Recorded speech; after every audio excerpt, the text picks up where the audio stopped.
Donc écoutez, c'est parti. Donc pour ce premier Visiotalk qui fait partie d'un cycle de Visiotalk qu'on a appelé les Visiotalks inspirants. Donc moi je m'appelle Juliette Roubaud, je suis la cofondatrice de Génération Zébrée. Et Génération Zébrée, c'est un service dédié à l'orientation scolaire et professionnelle des 15-25 ans. Donc on développe un site internet, générationzébrée.fr, sur lequel on pourra aller faire un tour ensuite, qui a pour vocation de permettre aux jeunes justement de découvrir les métiers et notamment les métiers d'avenir, et ensuite de choisir la bonne formation. Et on organise tout au long de l'année en fait des visiotalks pour permettre notamment aux élèves de lycée ou étudiants de discuter avec d'autres étudiants en cours de formation pour avoir leur retour d'expérience sur la formation suivie. Et là, on a voulu lancer un cycle de visiotalk qui est un peu différent de ce qu'on a l'habitude de faire, à savoir qu'on a voulu prendre un peu de hauteur par rapport au sujet des études et se projeter à plus long terme sur l'évolution du monde professionnel, puisque c'est de ça dont il s'agit en général quand on réfléchit à son orientation. Et donc, en fait, on s'est demandé un peu à quoi ressemblerait le monde de demain dans plusieurs années, dans 5 ans, 10 ans, voire au-delà. Bien sûr, dès qu'on essaie de se projeter à aussi long terme, c'est toujours difficile d'avoir des réponses. Et en tout cas, il n'y a pas une réponse qui est la vérité. Donc, nous, le parti qu'on a choisi, c'était de proposer différents points de vue sur l'évolution de notre société et du monde du travail qui va avec. Et dans ce cadre-là, on organise donc 3 événements. Ce soir, c'est le premier. Et donc, ce soir, on a l'honneur de recevoir Grégory Derville, donc, qui est enseignant à l'Université de Lille, que Morane va introduire juste après, pour traiter d'un des premiers sujets qui nous semble indispensable aujourd'hui quand on parle d'avenir, à savoir donc la transition écologique et son impact justement sur l'évolution des métiers. Donc, dans le cadre de ce visiotalk, l'idée c'est que ça dure une cinquantaine de minutes. On va laisser Grégory nous expliquer, lui, quel est son constat sur la société actuelle et quelles sont les tendances qu'il voit émerger. Et ensuite, on s'est gardé un temps de questions-réponses. Donc, on pourra prendre les questions qui auront émergé au fur et à mesure sur la fenêtre de discussion. Donc, c'est pour ça, n'hésitez pas à les poser au fur et à mesure. Et du coup, on pourra débattre des sujets évoqués pendant la présentation. Donc, je crois que je vous ai dit toutes les informations importantes. En tout cas, voilà, on est très content de vous accueillir pour cet événement. Juste à savoir, donc, comme je vous le disais, on va proposer plusieurs points de vue. Donc, cette semaine, on aborde ce sujet du point de vue écologique. La semaine prochaine, on va parler plutôt des industries d'avenir. Donc, comment l'industrie évolue et va continuer à évoluer et son impact, du coup, sur le monde du travail. Et en juin, on traitera du sujet des carrières en entreprise et des parcours non linéaires. Comment évoluer tout au long de sa vie, notamment à travers une approche par les compétences. Donc des sujets bien différents, des points de vue aussi. Et c'est ce qui nous intéresse justement à travers cet événement. Donc voilà. Donc, bienvenue à tous. C'est Morane. Écoute, je te laisse la parole. Merci beaucoup, Juliette. Donc moi, je suis Morane de Génération Zébrée et je vais faire l'animatrice un petit peu ce soir.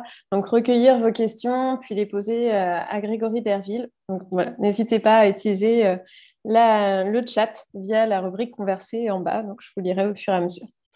Alors, merci donc, Grégory Derville d'avoir accepté notre invitation ce soir. Alors, vous êtes enseignant-chercheur à l'Université de Lille en sciences politiques et vous animez notamment des cours plus particulièrement en écologie politique. Et par ailleurs, vous n'êtes pas seulement un théoricien de la transition écologique, vous êtes aussi un faiseur en quelque sorte, puisque vous expérimentez sur un terrain qui vous appartient une gestion durable de l'eau, rénovation énergétique, artisanat, culture, notamment permaculture plus précisément. Et vous êtes d'ailleurs l'auteur d'ouvrages sur la permaculture, donc qui allie à la fois vos savoirs théoriques et aussi tout ce qui est ressorti de votre propre expérience de terrain. Donc vous avez les deux aspects, donc je trouve ça très intéressant. Et donc ce soir, vous allez nous parler de l'écologie, de la transition écologique avec un point de vue que finalement on n'entend pas forcément très souvent. Et ensuite, vous allez faire le lien avec les métiers de demain en nous parlant des métiers du faire, F-A-I-R-E. Donc, suspense pour savoir ce que ça représente et ce n'est pas forcément les métiers auxquels on pense. Donc, je vous laisse nous en parler.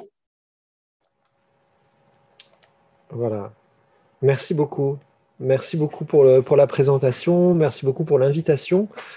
Quand on avait discuté, ça doit être il y a à peu près 2 mois, j'avais accepté avec beaucoup d'enthousiasme. J'aime beaucoup le contact avec les étudiants pour transmettre pas seulement des connaissances, mais des convictions et des propositions, des visions d'avenir. Donc, c'est très intéressant pour moi d'avoir la possibilité de le faire à d'autres personnes que je ne connais pas et qui seront, j'espère, peut-être un peu bousculées, mais aussi intéressées ou titillées dans leur vision de l'avenir et de leur propre avenir. Donc, je vais démarrer tout de suite. On peut y aller avec la diffusion de la présentation. Voilà, c'est parfait. On peut y aller. Donc, en fait, cette image, hein, comme qui le dit, qui dit de manière très claire quel est l'état d'esprit dans lequel je me présente.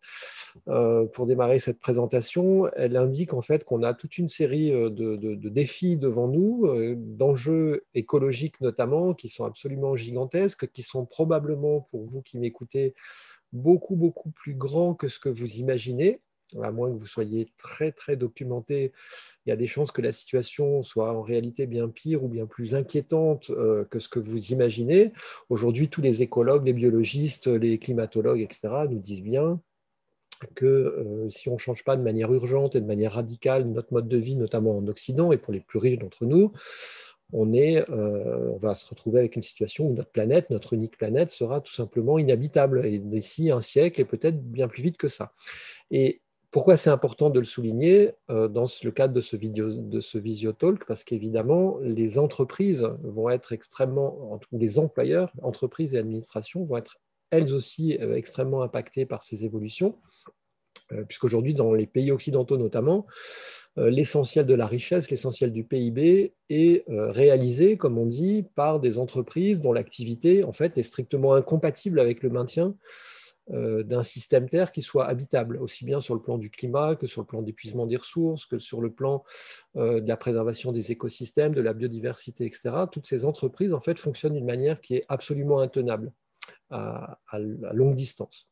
Donc, c'est important, d'abord, dans une première série de diapos, de présenter ce constat-là d'une manière un tout petit peu détaillée. Je survolerai un petit peu, mais c'est vraiment en vous donnant les grandes lignes, pour bien faire comprendre à quel point il est nécessaire d'opérer une transition écologique qui soit vraiment très, très ambitieuse, hein, qui ne peut pas être simplement des petits aménagements modestes et dans le temps.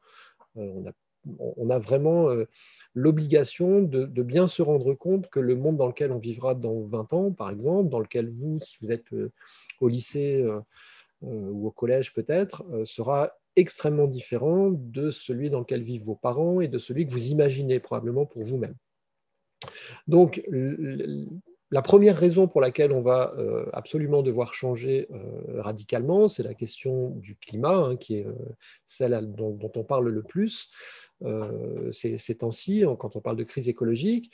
Donc, le graphique que je vous ai présenté là, montre en fait d'abord, avant de le détailler, globalement, un Français aujourd'hui en moyenne, ça émet à peu près 11 tonnes de CO2 par année. On sait qu'en 2030, si on veut maintenir un climat qui soit relativement stable encore à la fin du siècle, il faut que d'ici une dizaine d'années, d'ici 2030, on soit passé à 2,5 tonnes à peu près. Donc, c'est un changement qui est extrêmement massif en très peu de temps. Et le problème, c'est que, comme vous le voyez sur ce graphique, dans notre société industrielle moderne, la quasi-totalité des objets, des services qu'on consomme, en fait, ne peuvent pas être fabriqués, ne peuvent pas être mis à notre disposition sans émettre énormément de gaz à effet de serre. Donc, c'est vrai pour le transport, pour le déplacement en avion, en voiture, c'est vrai aussi pour l'alimentation, la consommation d'objets, le chauffage, etc. Donc, ce que montre ce graphique, c'est qu'en fait, c'est l'ensemble de notre mode de vie qu'on va devoir transformer très profondément. On ne pourra pas se contenter de dire j'arrête la viande et c'est bon, je suis OK, je suis en ligne, ou j'arrête la voiture, ou j'arrête l'avion. En fait, même en additionnant ces 3 postes-là, par exemple, ça ne suffirait pas. Donc la totalité de nos modes de vie vont devoir être révolutionnés et évidemment, ça implique aussi une révolution dans l'organisation des entreprises, des secteurs industriels ou des secteurs économiques. Il y a un deuxième facteur qu'on va voir avec l'image suivante, qui est notre dépendance au pétrole, qui est assez fantastique, y compris dans un pays comme la France, où l'énergie nucléaire est très présente. Donc ce deuxième facteur, en fait, c'est le fait que devant nous, on a ce que certains auteurs appellent une descente énergétique. On a vécu pendant 2 siècles à peu près une augmentation assez faramineuse de la consommation d'énergie au niveau global et par habitant terrien, et notamment dans les pays les plus développés économiquement. Et on se retrouve du coup dans une situation où l'essentiel du travail qui est fourni par des machines. Et chaque machine en fait, qui produit du travail en lieu et place de ce que pourrait produire un humain, un être humain, on peut l'appeler un esclave énergétique.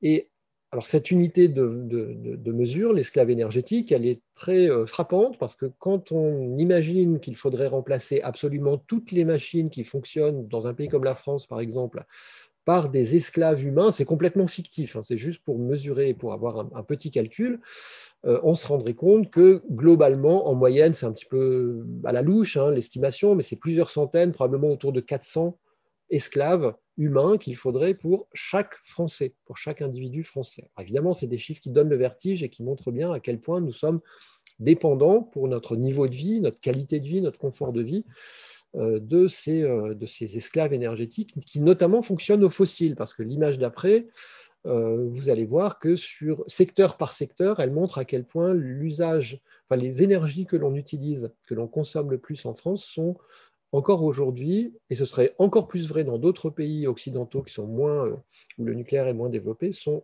encore aujourd'hui, et même en France, des énergies essentiellement fossiles. C'est vrai surtout pour l'agriculture, on est à plus de 85%, pour les transports, on est à plus de 90%. Alors, je ne détaille pas davantage, mais très clairement, quand on prend la mesure de ce que dit ce graphique, c'est qu'en gros, imaginez 2 mois sans pétrole, 2 mois de pénurie de pétrole pour une raison ou pour une autre, peu importe, même si c'est fictif, on aurait une vie économique et une vie sociale et une vie culturelle qui serait quasiment totalement à l'arrêt, ou en tout cas qui serait très très fortement simplifiée de manière brutale. Or, et c'est ce qu'on voit sur l'image d'après, ce qu'on appelle le pic pétrolier, c'est pour maintenant. Alors le pic pétrolier, je précise, c'est très important, ça n'est absolument pas le moment où il n'y aura plus de pétrole. Du pétrole, il y en aura toujours sur Terre. Il en restera toujours qu'on ne sera pas allé chercher. Ce qu'on appelle le pic de pétrolier, c'est le moment où on arrive au maximum de ce qu'on extrait en une seule année. Et ensuite, inexorablement, ça ne peut que baisser, hein, tout simplement parce qu'on a déjà tari pas mal de gisements et puis parce qu'on a commencé par les gisements les plus faciles à exploiter. Donc pour ces 2 raisons combinées, arrive un moment où, avec peut-être une descente en taux ondulé, ça ne peut que baisser, et baisser de plus en plus vite.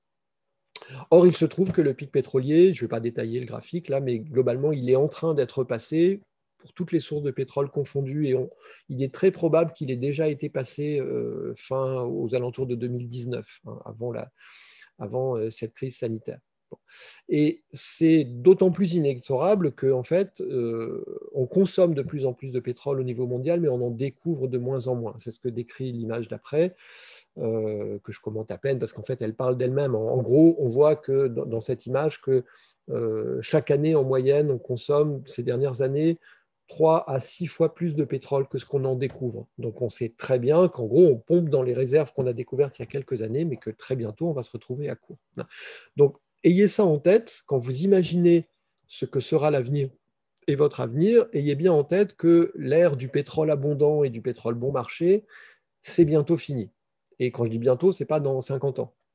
Même s'il y aura encore beaucoup de pétrole dans 20 ou 30 ans, le pétrole pas cher, le pétrole abondant, ça, c'est fini pour très bientôt.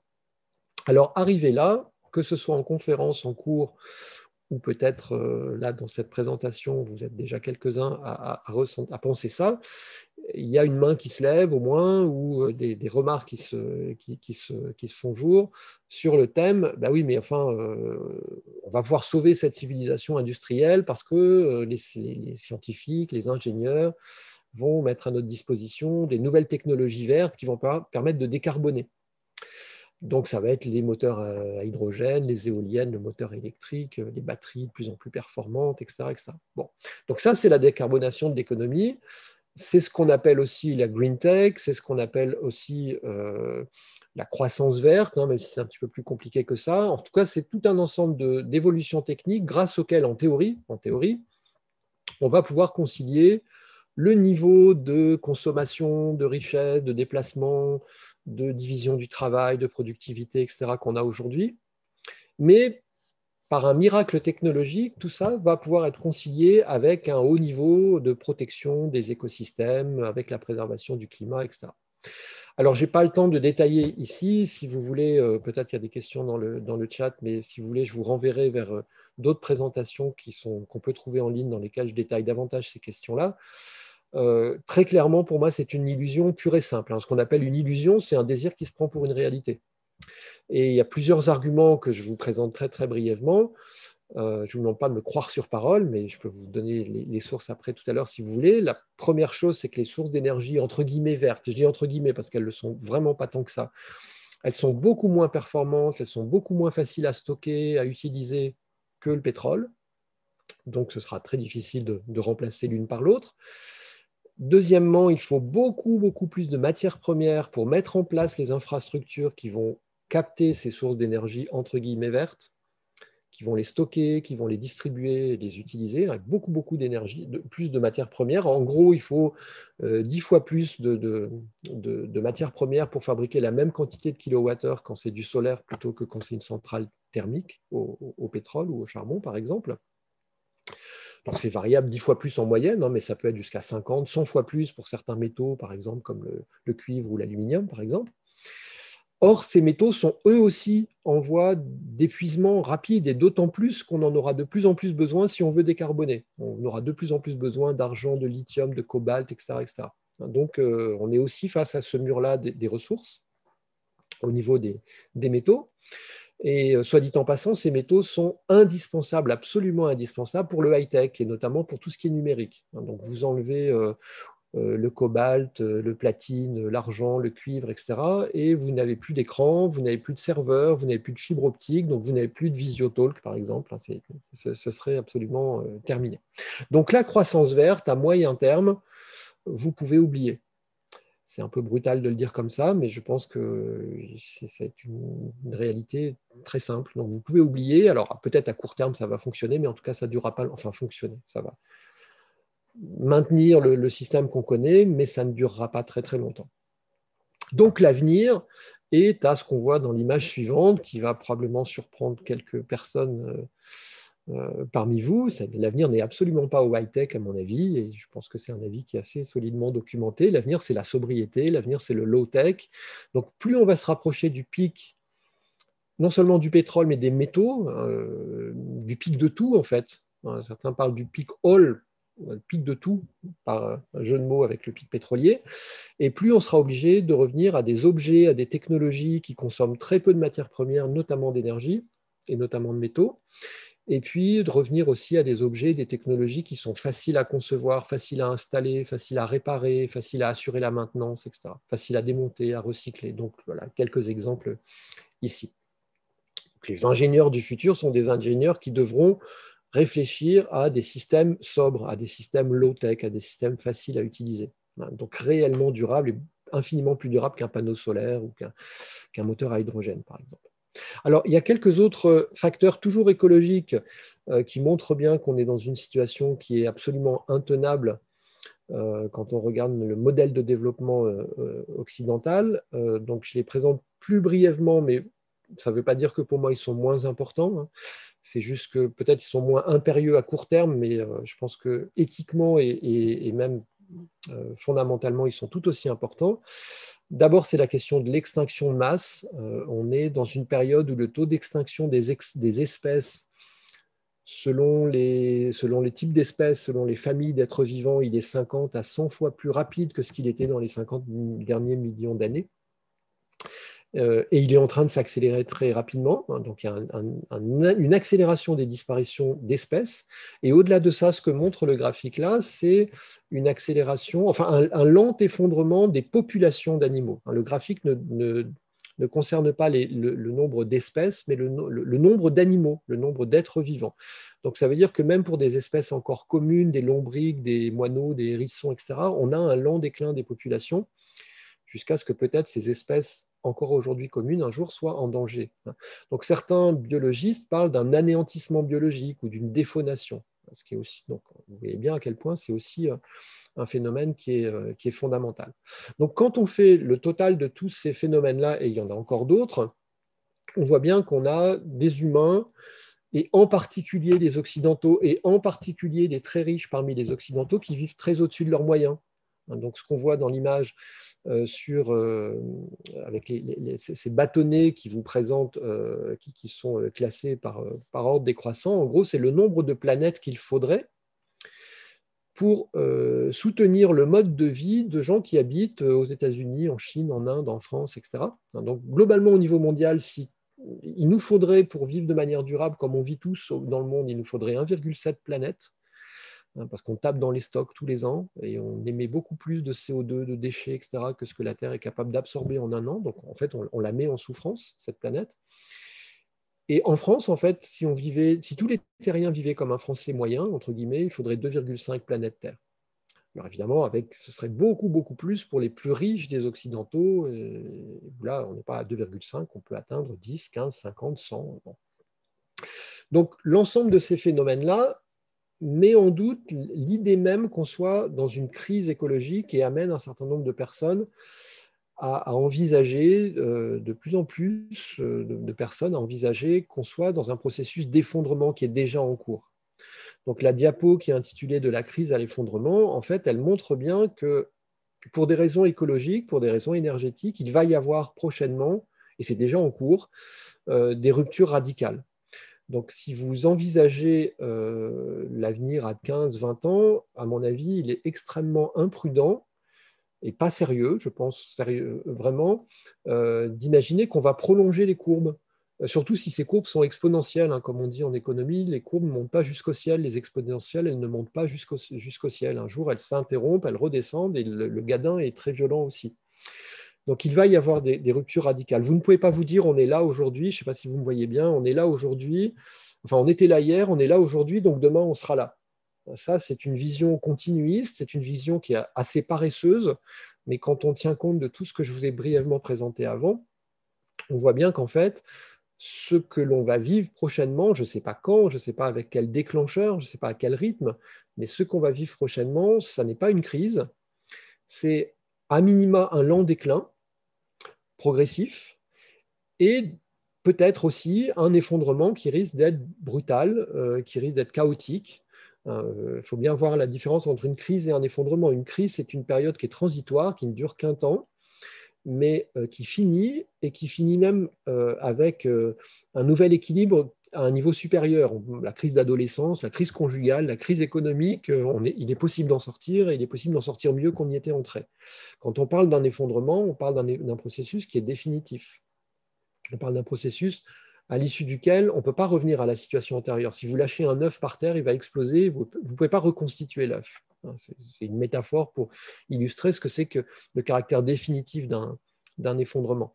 Or, il y a énormément d'indicateurs, j'en ai cité quelques-uns, mais il y en a beaucoup, beaucoup d'autres. Il y a énormément d'indicateurs qui indiquent qu'il y a d'ores et déjà un effondrement des écosystèmes qui a commencé, et que les sociétés occidentales les plus développées économiquement, technologiquement, sont elles-mêmes de plus en plus proches d'un effondrement, d'abord financier, économique, peut-être social, technologique, etc.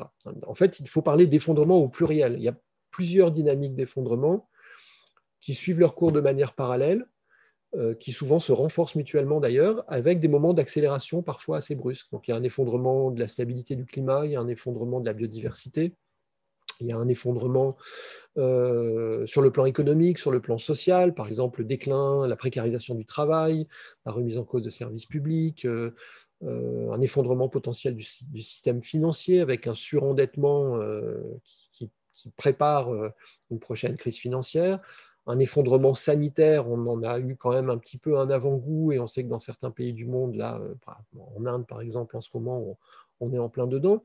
Donc ce que certains auteurs appellent l'effondrement au singulier, c'est la conjonction de toutes ces dynamiques.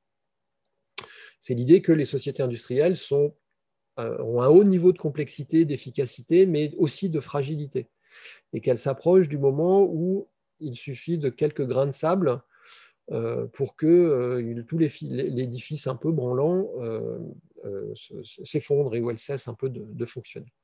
Alors, j'étais un peu long et peut-être assez inquiétant, j'espère pas trop, parce que par certains côtés, je dis souvent que ce qui est problématique ou ce qui est dramatique, c'est pas que cette société s'effondre, c'est qu'elle existe, hein, parce que cette société pose en elle-même des graves problèmes écologiques, éthiques, sociaux, etc. Mais en tout cas, ça va avoir des conséquences devant nous très, très importantes sur le marché de l'emploi. Donc, c'est pour ça qu'on m'a demandé d'intervenir. Donc, je vais en dire quelques mots. Pas en vous décrivant quels sont les emplois vers lesquels il faut se précipiter, mais en vous donnant peut-être un certain nombre de pistes, de critères à avoir en tête quand vous réfléchirez à vos possibilités de formation, d'orientation, de recherche d'emploi, etc., ou de réorientation, d'ailleurs. La première chose qui me paraît vraiment très, très importante à souligner, qui va très à rebours de ce qu'on entend depuis des années et des années, c'est qu'on va, à mon avis, vers un effondrement, là pour le coup, assez brutal de la société de service. Donc le graphique qui est, enfin, la diapo qui présente, qui a ce titre-là, montre bien sur ce graphique l'effet d'abord de la révolution industrielle et si vous avez un petit peu de culture économique et de l'histoire de l'énergie et de l'histoire économique, vous voyez bien que cette histoire industrielle, elle est elle-même corrélée à l'histoire de l'utilisation des différentes sources d'énergie. En gros, on a d'abord l'exploitation du charbon, qui a entraîné un début d'industrialisation et un exode rural important pour aller grossir des villes, des agglomérations, pour aller exploiter le charbon et puis dans l'industrie des aciéries, du textile, etc. Et puis, après la Seconde Guerre mondiale, on a une montée en puissance de l'exploitation du pétrole qui débouche, alors pour le coup, sur un effondrement de la population agricole, parce que en fait, c'est les tracteurs, les moissonneuses, batteuses, etc. Un agrandissement des villes massif, parce que du coup, exode rural qui s'accélère, un allongement des distances domicile-travail, la mondialisation, les délocalisations d'usines et l'explosion des services. Tous ces phénomènes-là que je viens de citer brièvement, ce sont les conséquences presque directes, en quelque sorte, de cette explosion de l'usage d'une énergie fossile qui est bien, bien plus performante que les précédentes. Alors, si on fait un petit peu d'anticipation, et en conférence, en fait, je laisse à ce moment-là les gens réfléchir et tirer les leçons de ce que je viens de dire, mais si vous vous souvenez ce que je commentais tout à l'heure quand on parlait de la dépendance au pétrole, le graphique sur le pic pétrolier, et puis ce que je viens de présenter maintenant, si on fait un petit peu d'anticipation, on peut se demander qu'est-ce qui risque de se passer quand on va devoir se passer de plus en plus de pétrole, d'énergie abondante et bon marché, et donc d'esclaves énergétiques, de machines qu'on ne pourra plus alimenter ou que ça coûtera trop cher de les alimenter. Et donc, on va devoir démécaniser. Là, je vous brosse le tableau à grands traits, mais ce qu'il va falloir, c'est remettre au travail des humains, des vrais humains avec des bras et des jambes à la place de machines, avec évidemment des rendements, une productivité du travail qui est beaucoup, beaucoup, beaucoup plus faible. Maintenant, moi qui vis à la campagne au quotidien et qui m'occupe de mon jardin au quotidien, je peux vous dire que quand on fait ça, on se rend compte de la distance ou la différence faramineuse entre ce que produit un tracteur, une tronçonneuse, une débroussailleuse, etc., et puis ce qu'on fait à la main pour produire le même travail, transporter, couper du bois, faucher, etc. Si on regarde l'exemple de l'agriculture, aujourd'hui en France, moins de 2% de la population active travaille dans le secteur agricole pour produire de la nourriture. C'est possible tout simplement parce que dans les champs, vous avez des tracteurs qui font 2 fois ma taille et des moissonneuses batteuses qui font 3 fois ma taille. Je suis grand en plus, je suis bien 1,93 m. Vous ajoutez les engrais qui sont fabriqués à grands coûts d'énergie fossile. Et donc, le résultat, c'est que depuis une quarantaine d'années, la productivité du travail agricole, elle a été multipliée par au moins 20. Donc, quand ce secteur agricole va devoir se démécaniser progressivement, il n'y a pas 36 solutions, il va falloir il y aura à nouveau besoin de beaucoup de bras. dans les campagnes. Et donc, on assistera à un exode urbain qui risque d'être assez massif et assez rapide, si tant est que le pic pétrolier se fasse de manière brutale. En France, soit dit en passant, la France importe la quasi-totalité de son pétrole. Donc, on est particulièrement vulnérable à ce que j'expliquais tout à l'heure.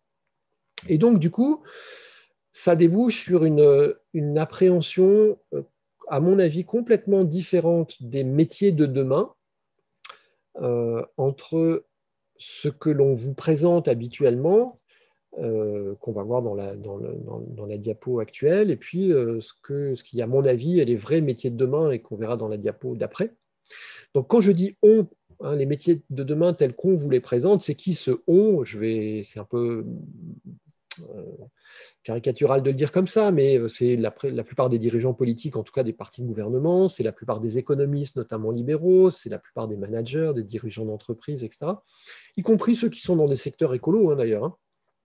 La plupart du temps, c'est souvent les médias, c'est les conseillers d'orientation, parce que je parle à des lycéens, c'est beaucoup d'établissements d'enseignement supérieur, notamment quand vous faites les journées portes ouvertes, puis bien souvent les parents, qui vous disent « fais tel diplôme parce qu'il y a des débouchés, je l'ai vu dans tel article. » Bon.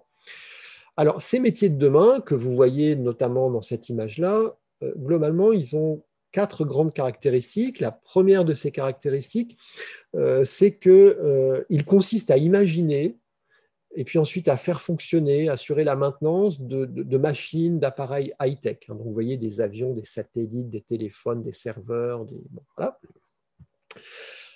Bon. Déjà, vous avez une idée de ce que ça peut devenir quand vous repensez à ce que j'expliquais tout à l'heure, sur le fait que sans esclaves énergétiques, sans métaux notamment, tout ça est à l'arrêt. Bon. Deuxième caractéristique des métiers de demain qu'on nous vend comme étant des métiers de demain, c'est le fait que ce sont des métiers dans lesquels on manipule essentiellement des symboles. On manipule essentiellement des informations. Donc on est ingénieur, on est enseignant, on est formateur, on est communicant, informaticien, journaliste, webmaster. Enfin, en gros, on fait de la ligne de code, par exemple, ou on écrit des livres, on fait des cours, comme moi, mais on ne produit rien de tangible, de concret. Donc j'en dirai quelques mots sur l'impact que ça peut avoir en termes d'avenir de ces métiers, dans 1 ou 2 minutes. Du coup, ce sont des métiers, ces métiers de demain qu'on nous vend comme étant des métiers de demain, qui sont facilement délocalisables. On peut très bien faire de la ligne de code à un informaticien vietnamien. J'ai un ami qui travaille dans une entreprise où ça se passe comme ça. On peut installer un centre d'appel en Tunisie ou au Maroc. Enfin, tout ça est encore plus facile que de délocaliser des usines. Et enfin, 4e caractéristique de ces métiers de demain, entre guillemets, c'est que ça correspond, pour utiliser une formule qu'on a beaucoup entendue cette année, ça correspond à des métiers non essentiels. Alors, je ne vais peut-être pas me faire des amis en disant ça, mais clairement, une société peut tout à fait fonctionner sans ces métiers-là, qui sont très souvent d'ailleurs des bullshit jobs, si vous connaissez cette formule d'un sociologue américain qui a écrit un livre à ce sujet. On pourra en reparler tout à l'heure si vous voulez, mais ça ne veut pas dire que ces métiers ne sont pas importants, je précise bien. C'est important d'être musicien, d'être prof, je suis absolument d'accord avec ça, mais simplement ce sont des métiers qui ne satisfont pas des besoins absolument vitaux, absolument primordiaux. Une société peut tout à fait fonctionner sans ce type de métier-là. Alors, tout ce que je viens de dire vous donne une idée des métiers qui risquent d'être très, très fortement pénalisés à l'avenir. À mon avis, il y a 2 critères qui font que certains métiers à l'avenir vont être très, très fortement pénalisés, donc les secteurs d'activité. Premièrement, c'est les métiers qui sont très dépendants des ressources naturelles, et notamment des ressources naturelles non renouvelables. Sans poissons, il n'y a plus de secteur de la pêche. Sans pétrole, il n'y a plus de camions, donc plus de camionneurs, plus de logisticiens, plus de magasiniers dans les grandes surfaces, etc., etc. Donc la dépendance d'un secteur à ces énergies fossiles et aux métaux et aux ressources naturelles plus largement, c'est un critère sine qua non, un critère très, très fort. Et le deuxième critère, qui est plus politique et sociologique, celui-là, c'est l'idée que les secteurs qui vont beaucoup souffrir sont les secteurs qui sont les plus responsables et les plus coupables, j'ai envie de dire, parce que je pense qu'il faut dire les choses clairement, de cette catastrophe écologique dont je parlais tout à l'heure. C'est-à-dire que viendra un moment où la pression sociale, politique, culturelle sera telle que les gouvernants un peu partout dans le monde ne pourront pas faire autrement que, enfin, mettre en œuvre des réglementations, des législations beaucoup plus contraignantes, beaucoup plus dures sur, par exemple, la circulation en avion, la circulation en voiture, la consommation de viande, etc., etc. Donc, il y a toute une série de secteurs d'activité sur lesquels il faudra bien finir par taper, parce que c'est en tapant sur ces secteurs d'activité que le gap ou les progrès sont les plus rapides et les plus importants pour se rapprocher d'objectifs en termes de climat, de préservation de la biodiversité, de préservation des ressources, etc. Donc, ces deux critères-là, vous avez déjà une idée de ce qui va beaucoup souffrir. Hein, l'aviation, si vous voulez être hôtesse de l'air ou steward, je ne suis pas sûr que ce soit une très très bonne idée à échéance de quelques années. Quand on va l'automobile, les secteurs de l'automobile, avec l'interdiction prochaine de, je sais pas, du diesel en ville, de la circulation dans les centres-villes, des taxations de grosses cylindrées, etc. Il est probable que c'est des secteurs qui vont souffrir. Le transport routier, la logistique, la grande distribution, le tourisme, évidemment, parce que sans transport, pas de tourisme. Le luxe, parce qu'il faut beaucoup de riches pour avoir un secteur du luxe qui fonctionne bien. Et puis, à terme, le high-tech. Et ça surprend beaucoup plus, mais rappelez-vous ce que je vous disais tout à l'heure, sans ces métaux qui sont souvent rares et qui sont en voie de raréfaction, le high-tech, qui par définition a une forte obsolescence programmée, tombe en panne très vite et se répare très difficilement, le high-tech, en l'espace de peut-être une génération, souvent je montre mon téléphone portable à mes étudiants en disant ça, dans, je ne sais pas, 10, 15, 20, 30 ans, je ne sais pas, ça n'existera plus ce genre de truc. En tout cas pas avec le même niveau de sophistication. Alors du coup, quels sont les vrais métiers de demain? C'est l'avant-dernière diapo de cette présentation. Sans entrer dans les détails et vous proposer des métiers, mais enfin, on pourra le faire tout à l'heure dans la discussion si vous voulez. À mon avis, il y a 3 grands critères ici, il y a 3 grandes caractéristiques. C'est là où on va parler de métier du fer, comme tout à l'heure dans l'introduction, ça a été dit. Premier critère de ces vrais métiers de demain, c'est que ce sont des métiers essentiels, entre guillemets, au sens où on en aura toujours, quoi qu'il arrive, besoin pour faire vivre la population, et pas que la population humaine d'ailleurs.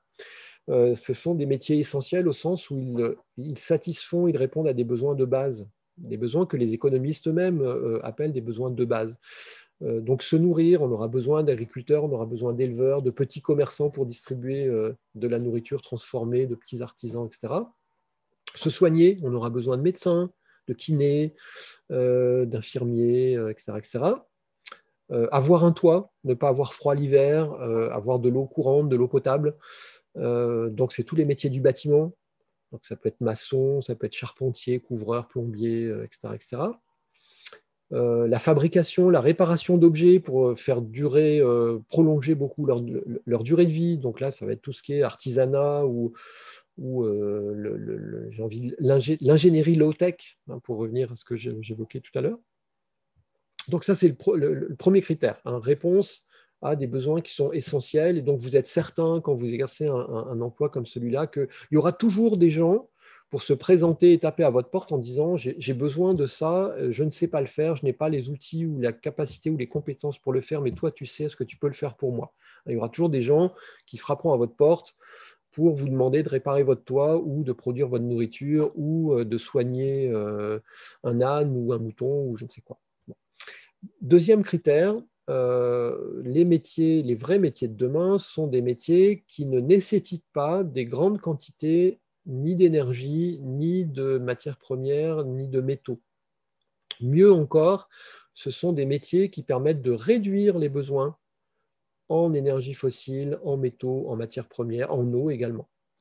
Il y a un exemple que je donne très souvent en conférence. Si vous êtes fabricant et installateur de toilettes sèches, vous avez un métier qui est vertueux de plein de manières différentes parce qu'une toilette sèche dans une maison, c'est moins de matières premières pour la fabriquer, c'est moins de matières premières pour l'entretenir. Ça fabrique de l'engrais parce que le contenu de votre toilette sèche, c'est l'engrais de votre jardin 2 ans après. Tout ça avec 0 déchet, avec 0 consommation d'eau, 0 pétrole, 0 métal quasiment une fois que vous avez votre seau. Enfin, vous voyez, là, vous avez... Et des installateurs et des fabricants de toilettes sèches, il peut y en avoir beaucoup, beaucoup avant qu'on en construise un peu partout dans un pays comme la France. Il y a du boulot. Et puis, la troisième caractéristique de ces vrais emplois de demain, c'est que ce sont des emplois non délocalisables. Donc forcément, quand vous êtes couvreur, quand vous êtes kiné, quand vous êtes agriculteur, ben, vous allez fournir en circuit hyper court par définition, dans un monde en tout cas qui est contraint en énergie. Donc ces 3 critères-là peuvent déjà vous donner une idée des secteurs dans lesquels il risque d'y avoir prochainement des opportunités d'emploi qui peuvent être très très importantes, et en plus des emplois porteurs de sens, ce qui est quand même vraiment intéressant. Donc des emplois qui correspondent à des besoins primaires, encore une fois, comme je le dis, des besoins essentiels, donc se nourrir, se loger, s'habiller, se loger, etc., se soigner. Des emplois qui sont fondés sur des savoir-faire, donc c'est pour ça les métiers du faire, des savoir-faire qui souvent ont été perdus parce qu'aujourd'hui ce sont des machines qui bossent pour nous, mais des savoir-faire qu'il va falloir retrouver. Donc ça peut être greffer un arbre, ça peut être reconnaître et utiliser des plantes médicinales, ça peut être réparer, entretenir un vélo, ça peut être conserver de la nourriture sans pétrole avec la lactofermentation, ça peut être faire pousser de la nourriture bien sûr. Et puis, les vrais métiers de demain sont les emplois de proximité, hein, en écho à ce que je disais il y a quelques secondes. Donc, les circuits courts, en fait, vont se développer nécessairement pour tout ce qui est lourd et pour tout ce qui est essentiel. Donc, pas seulement pour l'alimentation, mais aussi pour les objets manufacturés, la fabrication.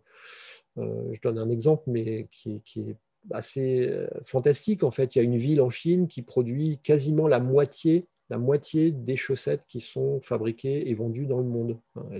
La moitié vient d'une seule ville en Chine. Elles sont toutes en acrylique, donc en pétrole en plus. Donc évidemment, ça, des circuits hyper longs comme ça, ce sera à nouveau remplacé par des circuits hyper courts de distribution, y compris d'objets manufacturés. Donc j'espère que tout ce que je viens de vous raconter, notamment les 2 dernières diapos, peut-être adouci un peu l'impression de choc ou de stress ou peut-être de panique, je ne sais pas, que certains ou certaines ont ressenti avant, mais je pense que pour conclure, il est important que je vous dise et que vous disiez autour de vous à vos copains, copines, amis, enfants, neveux, etc., qui sont au lycée, qui sont au collège, qui démarrent à l'université ou en IUT. Il est vraiment important d'insister sur les atouts de cette génération qui a beaucoup morflé cette année, à qui on lègue un monde, une société qui sont franchement en très très très mauvais état. Et donc je pense que si j'avais cet âge-là aujourd'hui, je serais très très en colère et très inquiet. Mais en même temps, il est vraiment important d'insister sur les atouts de cette génération qui sont aussi nombreux. Et parmi ces atouts, il y a d'abord un premier que je n'ai plus trop et que j'aimerais beaucoup avoir, qui est la force de travail et la santé. Je suis plutôt en bonne santé, mais bon, en termes de force de travail, forcément, on décline. Hein. Donc, si vous avez 20 ans, vous avez une force de travail qui est beaucoup plus importante. Et quand il va falloir démécaniser, c'est plutôt vers vous qu'on va se tourner pour effectuer un certain nombre de tâches. Donc, je pense que si vous avez 20 ans aujourd'hui, que vous êtes en bonne forme et en bonne santé, dans les années qui viennent, enfin, plus la situation économique, sociale, etc., se dégradera, et en fait, plus on aura besoin de vous. Donc ça, je pense que c'est de nature à vous rassurer. La deuxième ressource que vous avez, qui est très importante, dont vous n'avez pas forcément conscience, c'est votre mobilité géographique. Vous n'avez pas derrière vous des années de vie avec des amis que vous connaissez depuis longtemps, avec des enfants qui font des études à un tel ou tel endroit, des souvenirs. Enfin, vous n'avez pas une vie à laquelle il est difficile de vous arracher. Vous n'avez pas tout un ensemble de phénomènes qui font que vous êtes attaché à une ville, à un lieu, à des amis. Vous pouvez partir assez facilement, tout plaqué, j'ai presque envie de dire, et partir ailleurs d'une feuille à peu près blanche, aller dans une autre région, une autre ville, et apprendre très vite. Et ça, c'est la troisième caractéristique qui est très importante et que vous avez plus que nous, les plus anciens. C'est votre plasticité, notamment plasticité cérébrale, comme disent les neurologues. Vous apprenez vite, vous mémorisez vite, beaucoup plus vite que nous, que moi, en tout cas.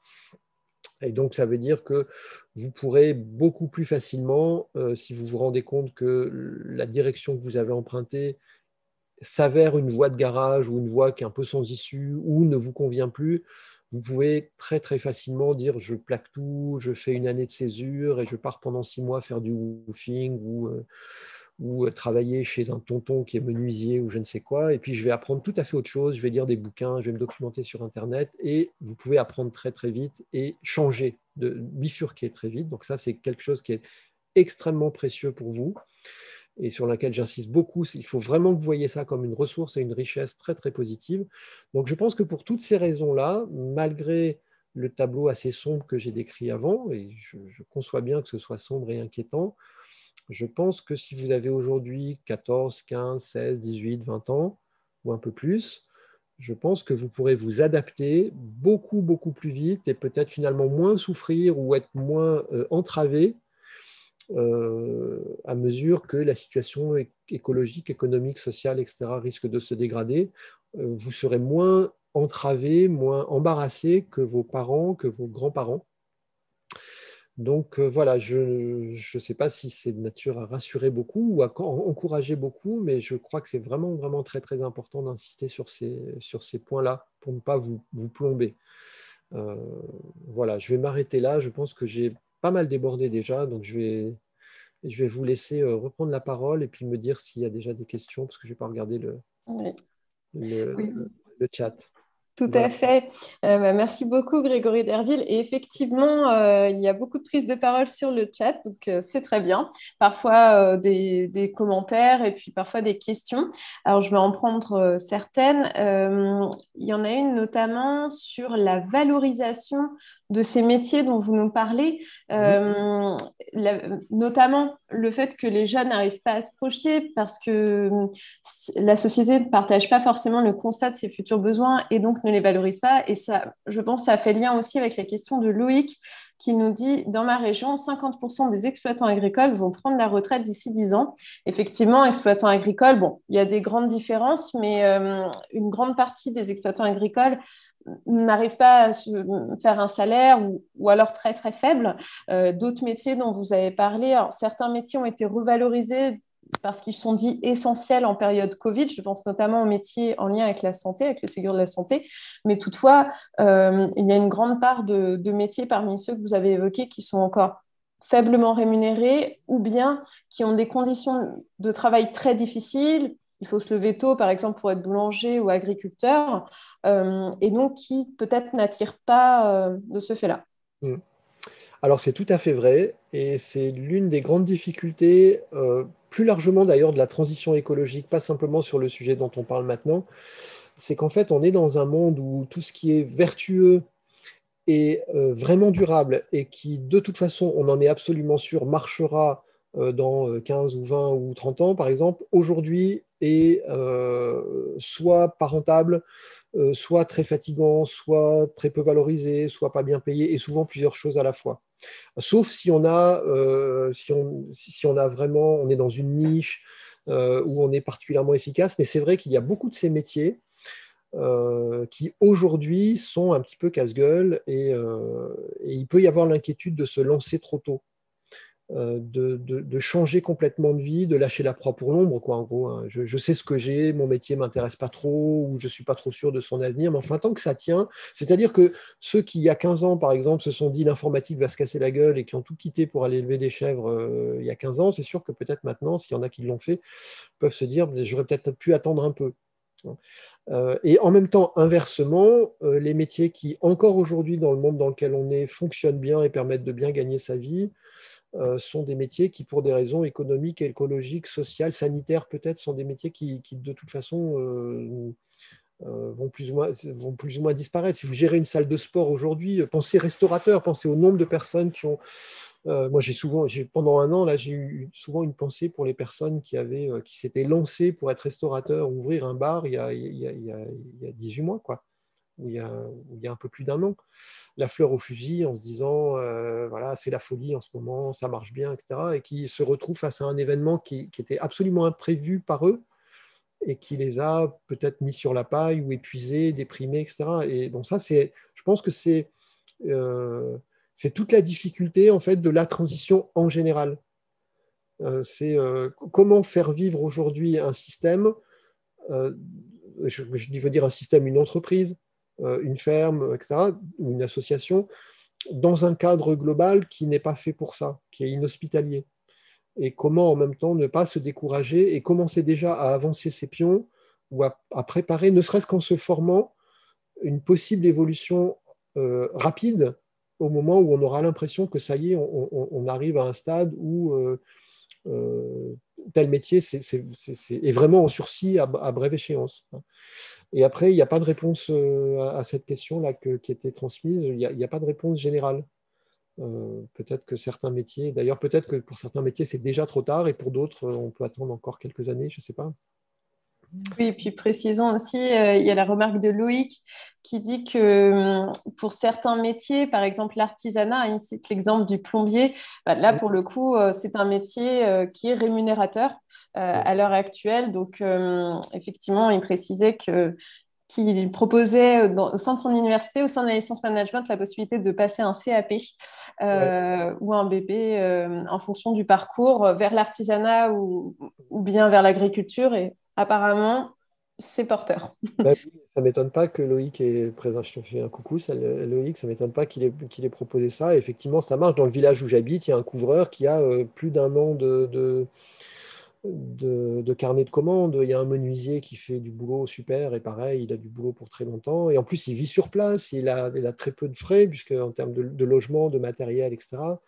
Et j'ai oublié de dire un point tout à l'heure qui est très très important, c'est que très souvent, ça, je l'ai juste mentionné à peine, ce sont des métiers qui sont très fortement porteurs de sens et dans lesquels on produit des choses. C'est pour ça que j'ai mentionné la notion de bullshit jobs. Très souvent, les vrais métiers de demain sont des métiers dans lesquels on produit quelque chose de tangible dont on peut être fier. Le menuisier de mon village a refait mon portail et je sais que quand il passe dans la commune, devant plein de maisons, il peut se dire là, les volets, c'est moi qui les ai fait, le portail, c'est moi, la clôture, etc.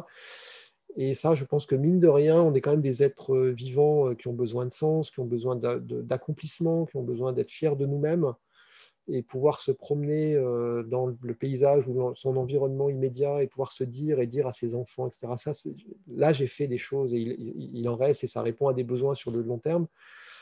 Ben, ça fait partie de la rémunération d'une certaine manière.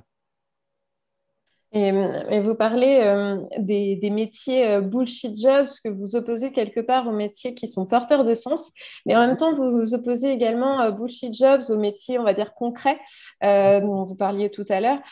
Pour autant, j'ai du mal à voir comment vous positionnez des métiers qui vont être plus dans l'accompagnement à la transition écologique ou l'enseignement. Bah, il y a l'enseignement, par exemple, mais il y a aussi, je sais pas, le métier d'animateur de nature, des métiers voilà, qui facilitent la transition, mais autrement. Parce que quelque part, les métiers dont vous avez parlé tout à l'heure sont effectivement des métiers très concrets qui demandent, qui sont des métiers manuels. Hein, c'est pour ça qu'on a parlé de métiers du faire, FAIRE. Mais que dites-vous à des personnes qui sont d'accord avec cette idée-là, mais qui n'ont pas envie de mettre les mains dans le cambouis, entre guillemets, enfin, c'est-à-dire des personnes qui sont plus intellectuelles que manuelles, enfin, qui ne sont pas forcément douées de leurs mains. Mmh. Ce qui est largement mon cas, hein. Donc je comprends parfaitement cette remarque-là et je suis tout à fait d'accord avec.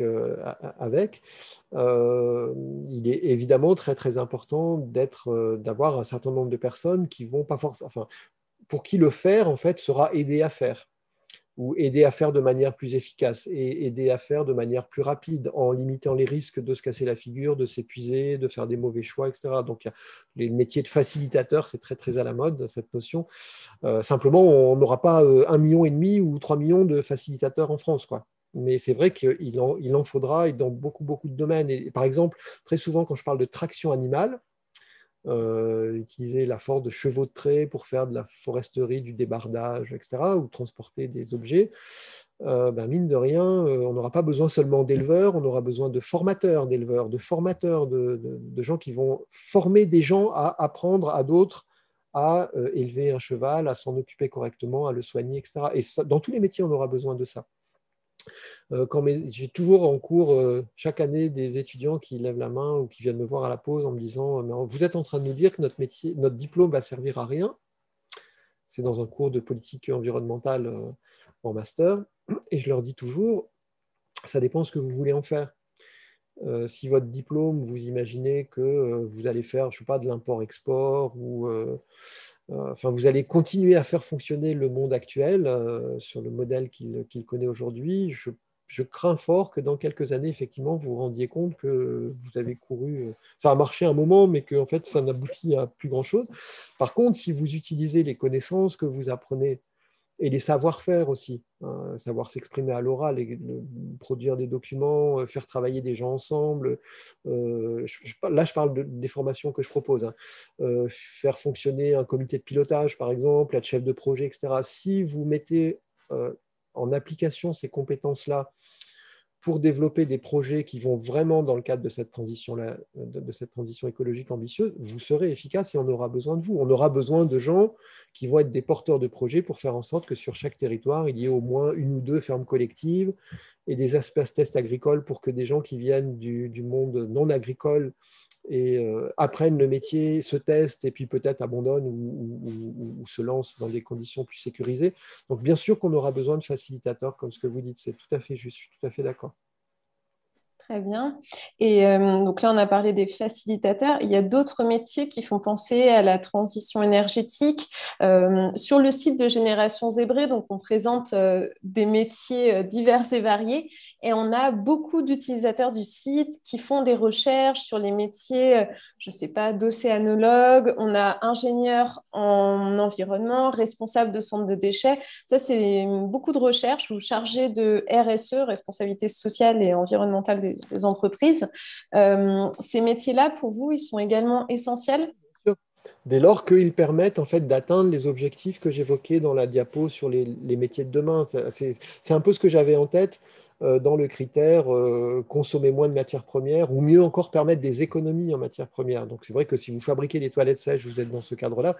Mais si vous êtes chargé de mission prévention des déchets, par exemple, dans une collectivité locale, et que vous arrivez mieux que quelqu'un d'autre, parce que vous êtes plus habile, plus diplomate, plus compétent, vous connaissez mieux le territoire, les contraintes électorales des élus, ou je ne sais quoi, vous arrivez mieux que d'autres à faire en sorte que des élus s'engagent dans une politique ambitieuse je sais pas moi, de suppression totale, par exemple, du ramassage des déchets verts pour faire en sorte que tous les habitants compostent au lieu d'emmener ou d'envoyer en camion dans une usine de traitement de ces déchets verts et plein d'autres choses, bien sûr que vous serez efficace.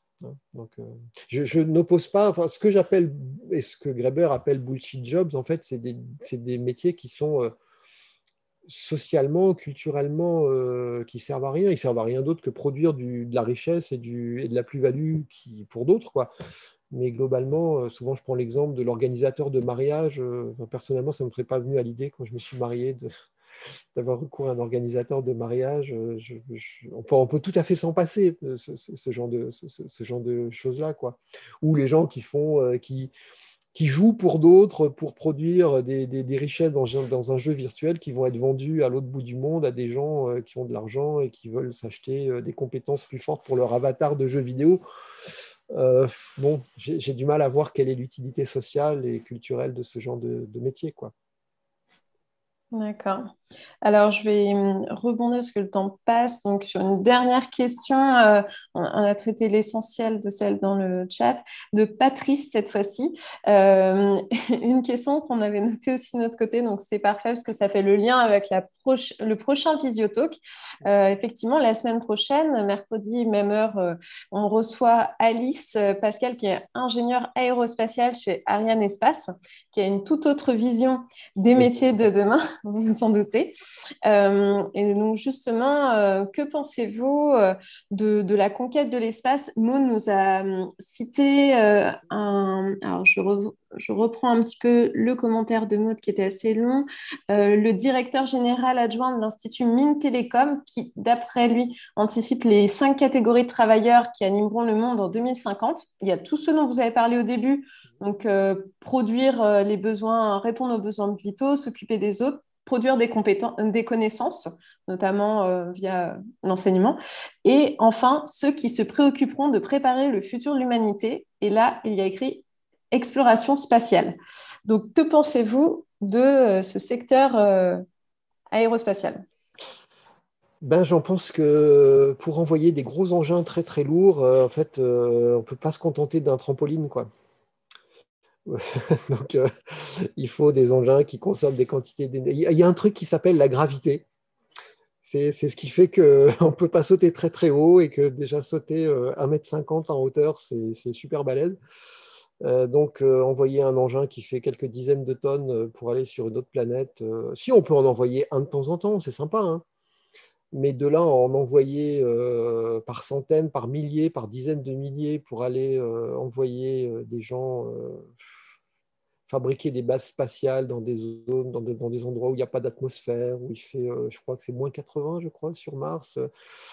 Enfin, pour moi, c'est des gugus, quoi. Ça ne veut pas dire que je ne rêve pas, hein. Je suis quelqu'un d'assez rêveur. J'aime beaucoup le ciel. Je suis poète. Enfin, j'ai mon côté rêveur, mais j'aime bien rêver à des choses qui sont réalistes et qui sont. On a une planète, en fait. On a une planète, elle fonctionne très bien si on lui fout la paix. Donc, ma manière de rêver, c'est de planter des arbres et puis de voir que cette année, j'ai un couple de geais des chênes et un couple de pics verts qui s'est installé, que je vois tous les jours. Là, je suis dans le rêve. Je suis dans la création de quelque chose de nouveau, d'un écosystème qui est plus résilient, qui est potentiellement plus productif. Je n'ai pas besoin de ressources naturelles, enfin de métaux ou d'énergie fossile pour ça. Voilà, donc, en fait, ça me paraît totalement irréaliste. Voilà. J'ai vu Interstellar il n'y a pas très longtemps. Je trouvais ça, bon, ça fait cogiter, ça fait imaginer, mais bon. Et vous ne pensez pas que c'est peut-être la réponse au pic des pétroliers, au pic des ressources dont vous parliez tout à l'heure, sachant que, par exemple, un astéroïde est composé à 99% de métaux, dont des métaux précieux. Il faut juste y aller. Donc, quand vous faites le total de l'énergie et des matières premières nécessaires pour aller intercepter cet astéroïde et puis l'accrocher avec un espèce d'immense lasso, le ramener, bon, ça me paraît délirant. Je vous le dis franchement, hein, ça me paraît délirant, presque psychiatriquement d'imaginer que c'est une solution possible. Alors qu'en fait, les solutions, le fondateur de la permaculture, je vous montre quand même, tiens, je vais faire un peu de pub pour mon éditeur. Voilà, c'est ça le petit livre sur la permaculture. Et l'un des deux fondateurs de la permaculture, qui s'appelle Bill Mollison, disait, je cite ça au tout début du livre, il dit, face à la gravité des problèmes de ce monde, les solutions sont honteusement simples. C'est honteusement simple en fait. Relocaliser, n'utiliser que des ressources hyper locales, n'utiliser que ce qu'on a sous la main, ne pas produire de déchets, donc réutiliser tous ces déchets, utiliser au maximum les ressources biologiques, la gravité, le rayonnement solaire, le vent, la pluie, etc.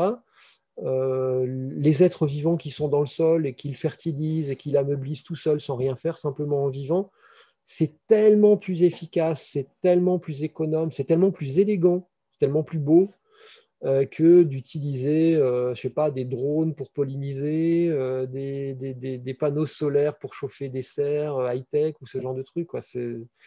Voilà, les solutions sont honteusement simples, pas faciles à mettre en œuvre, parfois fatigantes, parfois éprouvantes, parfois décourageantes quand on a des aléas météo ou ce genre de choses.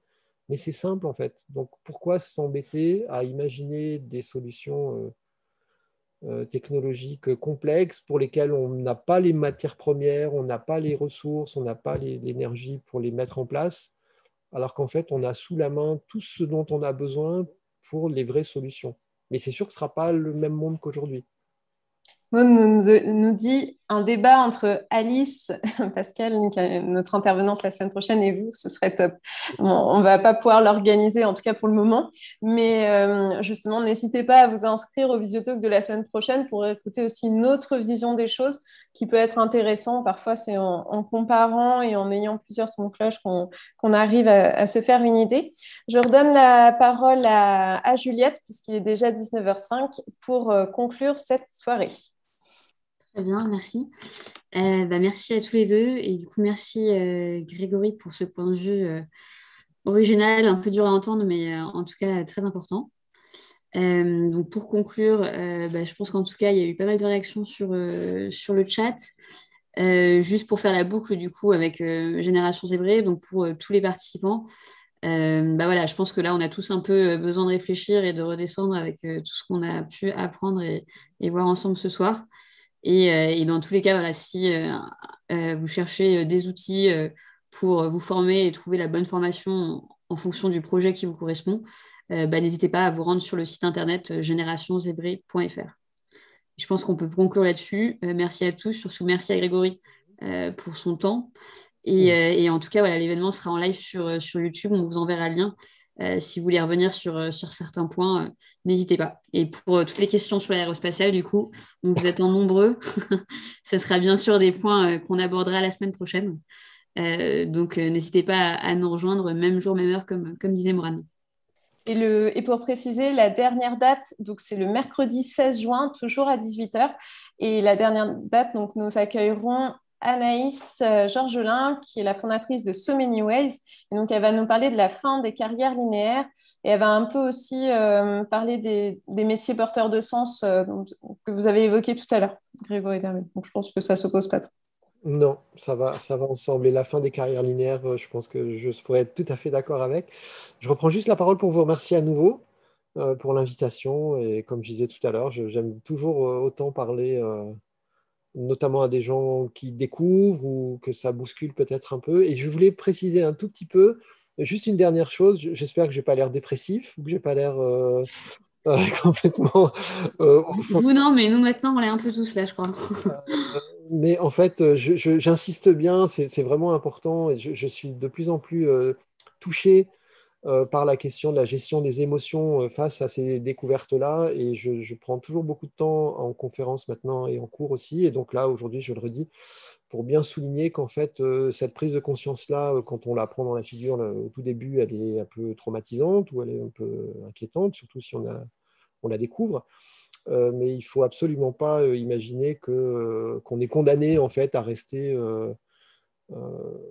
dépressif, quoi, à rester. Je pense que la phase de dépression, de tristesse, de deuil, elle est presque indispensable, mais on peut en sortir et notamment on peut en sortir par l'engagement dans des actions collectives, dans des actions individuelles et puis dans la prise de conscience aussi de ce qu'il y a de beau dans ce monde et surtout de son utilité dans ce monde. C'est vraiment très, très important. Je fais très, très attention pour moi-même à me, à, à, à me rappeler à moi-même ce que je peux faire qui me semble utile, même si c'est des toutes petites choses. Et je pense que parmi vous qui m'écoutez, notamment les plus jeunes, j'ai des enfants qui ont 22 ans et 18 ans il y a quelques jours, qui sont tout à fait dans cette situation-là d'inquiétude, en fait. Et en fait, j'ai envie aussi de leur montrer, de montrer aux gens de leur âge que, en fait, on n'est pas condamné, en fait, parce qu'on connaît des choses inquiétantes, à rester les bras ballants toute sa vie, et on peut redevenir très constructif.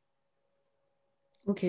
Bon, bah écoutez, on vous entend. On vous entend et je pense que le mot de la fin, c'est une des personnes sur le chat qui a dit transition.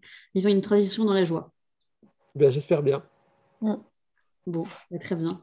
Bah, on vous remercie et on se tient au courant. On organisera sûrement d'autres événements, en tout cas sur le sujet qui nous semble vraiment très important. Et on le voit ce soir, il y a eu beaucoup de réactions. Donc merci Ouais. beaucoup, Grégory. Et je clôt cet événement.